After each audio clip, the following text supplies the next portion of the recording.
Indonesia adalah rumah bagi keberagaman yang luar biasa, tercermin dalam semboyan kita, Bhinneka Tunggal Ika. Namun di tengah kemajemukan ini, bibit-bibit intoleransi masih sering muncul, baik dalam ucapan, sikap, maupun tindakan.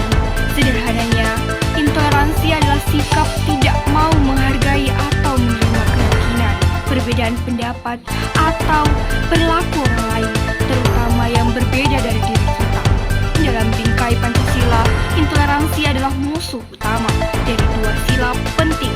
Pertama, sila pertama ketuhanan yang Maha Esa, yang menjamin kebebasan beragama.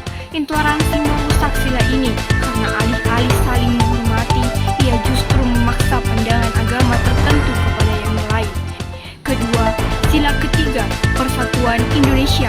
Sikap tidak menghargai perbedaan adalah racun yang memecah belah persatuan, menghancurkan fondasi solidaritas nasional itu. Intoleransi yang dibiarkan bisa berubah menjadi konflik, diskriminasi, bahkan radialisme. Tantangan terbesar kita saat ini adalah bagaimana intoleransi menyebar di era digital. Media sosial yang seharusnya menjadi ruang positif justru seringkali menjadi tempat subur bagi echo cyber dan ujaran kebencian ada di mana-mana. Dua akar masalah intoleransi yang perlu kita pahami di era ini. Pertama, rendahnya literasi digital. Banyak dari kita mudah terprovokasi oleh konten sara, berita hoax, atau narasi yang memicu kerusuhan. Kita terlalu cepat menyebarkan informasi tanpa memverifikasinya. Kedua, eksklusisme kelompok, rasa kebersamaan yang berlebihan hanya pada kelompok sendiri sehingga melihat pihak luar sebagai ancaman atau musuh. Ini membuat kita sulit menerima perbedaan dalam berinteraksi sosial.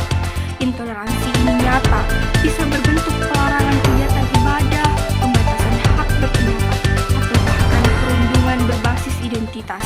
Ini justru bukan ciri-ciri bangsa yang berpancasila, yang mengajarkan musyawarah dan gotong royong.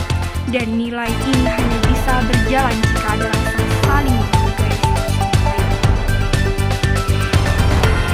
Sebagai mahasiswa, tentunya sebagai kaum intelektual, kita memiliki peran krusial dalam melawan intoleransi.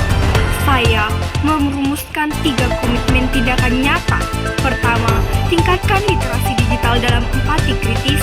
Kita harus jadi agam verifikasi, bukan penyebar kebencian.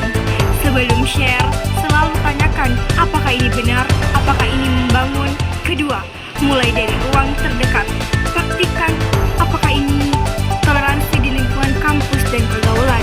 Hargai teman dari daerah atau keyakinan lain. Jadikan diskusi perbedaan sebagai kekayaan, bukan perdebatan yang memecah.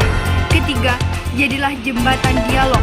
Jika kita melihat atau mendengar perilaku intoleran, kita tidak boleh diam. Kita harus berani menjadi jembatan dialog dan perdamaian, serta melaporkan konten sara yang merusak keutuhan bangsa kita. Intoleransi bukanlah takdir, tetapi pilihan sikap. Mari kita memilih untuk menjalankan sila pertama dan sila ketiga Pancasila oleh generasi penerus, dan jangan berikan masa depan bangsa dirusak oleh sempitnya Pancasila.